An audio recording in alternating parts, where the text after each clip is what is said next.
بسم اللہ الرحمن الرحیم۔ حضرت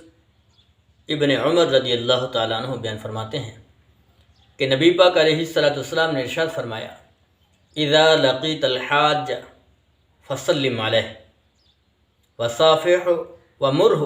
ان یستغفر لک۔ نبی پاک علیہ الصلاۃ والسلام نے ارشاد فرمایا کہ جب تم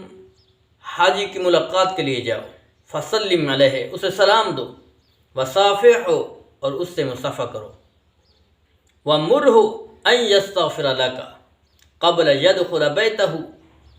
کہ گھر داخل ہونے سے پہلے اس سے التجا کرو، درخواست کرو کہ اے حاجی تو ہمارے لیے مغفرت کی دعا کر، فإنہ مغفور، اس لیے تو دعا کر کہ کیونکہ وہ فإنہ مغفور، کیونکہ وہ بخشا ہوا ہوتا ہے۔ تو ہمیں چاہیے کہ اس نبی پاک علیہ الصلاۃ والسلام کی حدیث مبارکہ پر عمل کریں۔ جب بھی حاجی واپس آئے، اس کی ملاقات کے لیے جائیں تو اس کو گھر داخل ہونے سے پہلے ہم ملاقات کریں،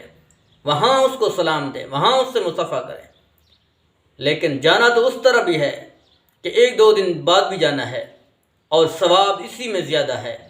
اور اس میں اجر، اور بندے کے لیے جو حاجی کی ملاقات کے لیے جا رہا ہے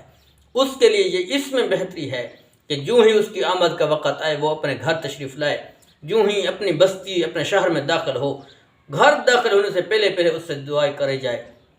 کیونکہ نبی پاک علیہ الصلوۃ والسلام نے ارشاد فرمایا ہے، نبی پاک کی حدیث مبارکہ ہے، فإنہ مغفور، وہ مغفور ہے، وہ بخشا ہوا ہے، اور اس سے دعا کراؤ، ومرہ، اس سے دعا کراؤ، ان یستغفر لک، کہ اپنی بخشش کی دعا کراؤ۔ اپنی بخشش کی دعا جب کرائیں گے تو یہ نبی پاک صلی اللہ علیہ وسلم کے حکم کی بھی تعمیل ہوگی۔ اللہ پاک سے دعا ہے کہ اللہ پاک ہم سب کو عمل کرنے کی توفیق عطا فرمائے، آمین بجاہ النبی۔